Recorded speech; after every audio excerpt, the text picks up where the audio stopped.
life is just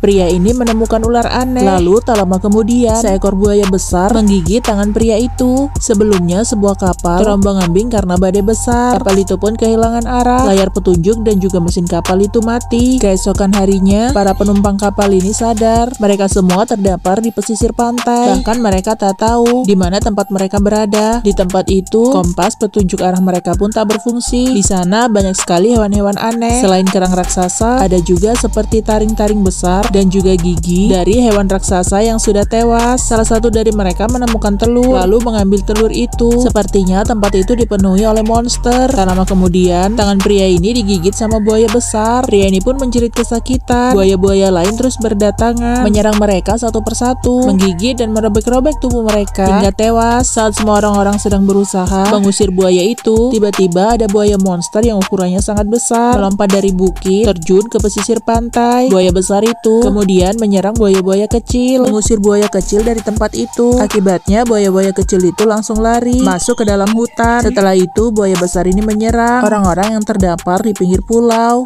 Di pulau lain, sekelompok anak sedang bermain bola. Saat salah satu dari mereka mengambil bola yang terlempar jauh, tiba-tiba anak ini melihat seekor buaya yang sangat besar. Sayangnya buaya itu sudah tewas. Seorang pawang buaya melihat ada luka di kepala buaya itu. Mereka yakin ada makhluk lain yang menyerangnya. Tak lama kemudian, datanglah seorang wanita cantik kaya raya di sebuah kota menemui pawang buaya itu. Sambil membawa koper berisi uang yang sangat banyak, wanita ini meminta si pawang buaya untuk menemaninya mencari adiknya yang tersesat di tengah pulau. Katanya pulau itu adalah tempat penangkaran buaya dan tidak pernah dijamah manusia. Setelah bernegosiasi panjang lebar, akhirnya mereka semua pergi menaiki sebuah pesawat untuk sampai di pulau itu. Tapi karena pulau itu tidak memiliki landasan, mereka harus melompat dari pesawat untuk bisa mendarat ke pulau itu. Lalu begitu mereka sampai di pulau itu, satu persatu di antara mereka langsung melompat untuk masuk ke dalam laut untuk mengurangi cedera di tubuh mereka. Sesampainya di pulau itu, mereka menemukan ada lintah keluar dari wajah mayat pria ini. Lintah itu menghisap darah manusia, bahkan jika didiamkan bisa membunuh. Sementara itu di belakang punggung pria gendut ini, lintah itu sangat banyak. Ternyata goa yang mereka lalui di atasnya sudah penuh dengan lintah-lintah itu. Semua lintah itu tampak aktif ketika terkena sorot cahaya. Sebagian dari lintah itu berjatuhan, lalu mereka pun segera menyemburkan api untuk membuat lintah-lintah itu pergi. Ternyata lintah itu sangat takut dengan api. Mereka terus menghidupkan api sampai akhirnya berhasil keluar dari gua itu. Mereka semua membersihkan diri. Banyak di antara mereka yang terkena gigi oleh lintah penghisap darah yang sangat mematikan. Lintah-lintah yang berhasil masuk ke dalam tubuh harus segera dikeluarkan, karena jika tidak, lintah itu akan terus berjalan mengitari tubuh sambil terus menghisap darah. Perlahan-lahan pemilik tubuh itu akan tewas jika lintah itu tidak segera dikeluarkan. Setelah itu, luka harus disiram dengan alkohol agar tidak terjadi infeksi. Mereka di sana menemukan jejak kaki. Jejak kaki itu sangat besar. Mereka yakin itu adalah jejak kaki buaya. Bisa jadi itu adalah buaya terbesar di sepanjang sejarah. Mereka semua harus mempersiapkan diri untuk menghadapinya. Tak jauh dari mereka, pria ini terluka parah saat diserang oleh 3 ekor buaya. 3 ekor buaya itu sangat ganas, sepertinya sangat kelaparan. Tapi tak lama kemudian, 3 buaya itu kesakitan. Ternyata ditembaki oleh sekelompok orang ini. Mereka kemudian memberikan pertolongan, menaikkan pria itu dari dasar tebing, lalu mengajak pria itu pergi bersama mereka. Di tengah jalan, salah satu dari mereka terkena jebakan. Tapi itu bukan jebakan manusia, melainkan jebakan seekor tumbuhan. Tumbuhan ini adalah pemakan apa saja. Dia memiliki gigi yang sangat tajam dan juga tali untuk menarik mangsa. Seorang pria dengan gagah berani melompat lalu memotong ranting-ranting pohon itu, lalu mengobati luka gigitan pohon. Selain berbahaya, pohon itu juga mengandung racun yang bisa membunuh manusia. Sementara itu, pria berkacamata ini menemukan mayat seorang laki-laki di balik tumbuhan dengan penuh luka. Tak hanya satu, ternyata ada banyak mayat berada di tempat itu. Sepertinya mereka adalah korban keganasan sang buaya. Tak lama mereka melangkah pergi, tiba-tiba Tiba-tiba mereka menemukan sebuah bunker berlapis besi di tengah hutan. Mereka akhirnya mengerti bahwa buaya-buaya di situ ada yang mengurus. Bisa jadi adalah hasil dari eksperimen. Mereka kemudian berbagi tugas. 3 orang memilih masuk ke dalam bunker untuk memeriksa apa yang ada di dalamnya. Dan ketika diperiksa, isinya adalah buaya semua. Tapi salah satu di antara mereka adalah seorang pengkhianat. Tiba-tiba ia menyerang kedua orang itu, lalu menjatuhkan sebuah bom hingga membuat tempat itu meledak. Salah satu di antara mereka tewas. Ternyata laki-laki yang pernah mereka selamatkan ini adalah pemilik laboratorium itu. Ia sengaja membuat eksperimen tentang buaya dengan tujuan tertentu. Jadi semua buaya-buaya itu adalah hasil dari kerjaannya. Mereka berdua kemudian berkelahi. Lalu pria ini pun berhasil menembakkan bius kepada si pawang buaya dan berharap pria ini tewas dimakan buaya. Sementara di luar mereka semua cemas karena orang-orang di dalam bunker tak bisa dihubungi. Tiba-tiba mereka malah mendengar sesuatu yang bergerak di balik semak-semak. Seseorang kemudian pergi untuk memeriksa. Ternyata yang di sana hanyalah seekor buaya kecil saja. Mereka semua pun terlihat sangat lega. Tapi tiba-tiba induk buaya kecil itu muncul dan langsung mencaplok pria itu tanpa ampun hingga tewas. Lalu buaya ini mengejar mereka. Mereka berusaha untuk menembaki buaya itu. Buaya itu bukannya lari, tapi malah semakin cepat mengejar mereka. Akhirnya mereka bertiga pun lari menghindari kejaran si buaya itu sampai mereka terperosok dan bersembunyi di sana. Dan buaya itu masih terus mencari mereka. Buaya besar itu tidak mengetahui kalau mereka bertiga bersembunyi tak jauh dari tempat ia melintas. Di tengah ketegangan itu, tiba-tiba salah seorang pria mengatakan tak mau lagi mengikuti wanita ini untuk mencari adiknya. Lalu wanita ini pun marah. Ia mengajak si pria berkacamata untuk pergi dari situ. Tapi baru beberapa langkah, buaya mengetahui keberadaan mereka. Mereka pun hanya bisa pasrah ketika buaya hendak mencaplok. Tapi asap tebal tiba-tiba muncul mengecoh penglihatan si buaya hingga membuat buaya itu kabur. Setelah buaya itu menghilang, di balik asap ada seorang pria yang sangat tampan. Ketika pria itu membuka topeng, ternyata ia adalah adik si wanita ini, orang yang sangat ia cari-cari. Akhirnya mereka bertemu kembali, tapi semuanya belum usai karena laki-laki ini datang lagi. Pria jahat itu langsung menyandra ketiga orang ini. Tujuannya adalah mereka akan dijadikan umpan untuk memancing buaya besar itu datang. Mereka pun digantung di atas pohon tak jauh dari sebuah sungai. Sementara pria jahat terus mengawasi. Hari sudah siang, mereka bertiga sudah sangat kelelahan, tapi buaya itu tak juga datang. Salah satu dari mereka kakinya terluka sehingga darahnya terus mengalir, menetes dan memancing kehadiran buaya. Saat mereka bertiga sudah sangat lemas, tiba-tiba buaya itu muncul. Buaya itu langsung menyerang mereka. Sepertinya buaya itu sangat lapar. Mereka bertiga sangat ketakutan dan tak mau mati sia-sia. Lalu mereka bertiga punya ide untuk terus mengayunkan jaring agar sulit ditangkap sama buaya. Saat itu pria jahat ini menembakkan obat bius tepat mengenai punggung si buaya. Buaya itu tiba-tiba oleng lalu tak sadarkan diri. Pria jahat ini lalu turun dan melepas ikatan jaring mereka, membiarkan mereka jatuh begitu saja. Pria jahat itu lalu menancapkan suntikan dan ingin mengambil darah dari buaya itu. Ternyata darah buaya itu mengandung zat yang sangat berguna dan bisa membuat ia menjadi kaya raya. Lalu di saat pria jahat ini sedang asik menarik darah yang ada di dalam tubuh si buaya, tiba-tiba mata buaya itu terbelalak. Buaya itu pun langsung menerkam pria ini, kemudian mencabik-cabik tubuhnya dan melemparkannya. Buaya ini kini sudah sadar kembali. Suntikan itu jatuh di hadapan pria berkacamata. Karena terkejut, suntikan itu jatuh tepat mengenai kakinya. Buaya besar ini sudah sepenuhnya sadar, tapi tiba-tiba buaya ini mendapat serangan lagi. Ternyata si pawang buaya ini masih hidup. Ia datang untuk menyelamatkan mereka. Dia ini terus memberikan tembakan kepada buaya, tapi itu membuat buaya semakin mengamuk. Buaya ini pun langsung menyerang si wanita cantik, lalu membawanya masuk ke dalam sungai. Begitu wanita ini tersadar, dia sudah berada di dalam goa. Goa itu adalah rumah si buaya yang berada di pinggiran pulau sangat jauh. Di tempat itu juga ada banyak mayat orang lain yang dikumpulkan oleh si buaya besar itu. Setelah memeriksa situasi di dalam goa, wanita ini juga menemukan anak buahnya. Dia lalu mengambil alat komunikasi di telinga, kemudian memberitahu kepada adik dan teman-temannya di mana ia berada. Lalu tak lama kemudian, buaya itu masuk ke dalam goa. Wanita ini pun harus berpura-pura tak bernyawa agar tidak diserang oleh si buaya monster. Sementara itu ketiga orang ini memutuskan untuk kembali lagi ke laboratorium. Mereka mempersiapkan senjata, lalu mengambil bahan bakar untuk jebakan, juga sebuah kapal kecil untuk menyeberangi sungai. Dari kejauhan mereka pun menemukan tempat si gua buaya itu. Mereka segera menepi. Salah satu dari mereka memancing buaya agar keluar mengikutinya, dan satu laginya menyelamatkan si wanita cantik. Buaya itu pun kemudian terbangun. Ia marah karena ada yang mengganggu rumahnya. Sementara itu pria ini menyelamatkan sang kakak, lalu membawanya pergi dari gua buaya itu. Mereka bertiga pun berhasil keluar, lalu pergi meninggalkan tempat itu. Saat mereka bergegas menaiki kapal, ternyata buaya itu mengikuti mereka. Buaya besar itu kemudian masuk ke dalam sungai, lalu berenang dengan sangat cepat, bahkan di luar ekspektasi. Semakin mereka mempercepat laju kapal, terlihat buaya itu juga semakin cepat berenang. Tapi tiba-tiba buaya itu menghilang. Lalu buaya itu muncul, melompat dari daratan. Ternyata buaya itu sudah mengatur siasat untuk mencegat mereka di tempat lain. Akibatnya kapal mereka oleng. Tali kapal itu jatuh ke sungai, lalu tersangkut di bebatuan. Mereka pun terpaksa memotong tali itu agar kapal mereka tetap bisa berjalan. Namun tiba-tiba suasana menjadi hening karena mereka tak tahu buaya itu sekarang di mana. Beberapa saat kemudian, tiba-tiba buaya itu muncul tepat di bawah kapal mereka. Kapal mereka pun dihantam oleh kepala buaya. Mereka semua segera melompat dari atas kapal untuk menyelamatkan diri. Sekarang kapal mereka sudah hancur karena digigit oleh gigi tajam buaya. Tak ada pilihan lain, mereka kembali ke daratan dan mencari jalan lain untuk selamat. Ternyata buaya itu mengejar mereka sampai ke darat. Mereka pun harus bergegas, jangan sampai dimakan oleh buaya lapar itu. Akhirnya mereka pun sampai di sebuah bukit. Di sana sudah ada beberapa tangki minyak yang mereka persiapkan sebelumnya untuk menjebak buaya itu. Kemudian buaya itu muncul. Mereka segera mengelak. Sementara buaya itu nyaris terjatuh ke dalam jurang. Setelah bertahan beberapa menit, akhirnya buaya itu jatuh juga. Di saat itulah mereka kemudian melepaskan sebuah bom. Bom itu kemudian jatuh tepat di antara tangki minyak. Tangki-tangki minyak itu meledak. Ledakannya sangat besar sehingga membakar tubuh buaya. Tapi buaya itu kemudian naik lagi ke darat. Mereka kemudian menembaki buaya itu. Akhirnya buaya besar itu pun tewas. Tubuhnya terbakar, hangus tak tersisa. Sementara itu mereka berempat akhirnya lega karena sudah berhasil selamat dari serangan si buaya monster yang sangat besar. Mereka bergegas pergi ke pinggiran pantai lalu melepaskan tanda SOS untuk meminta bantuan. Tak lama kemudian heli pun datang untuk menyelamatkan mereka berempat. Mereka berempat pun sangat senang meskipun mereka kehilangan beberapa teman mereka. Film pun selesai.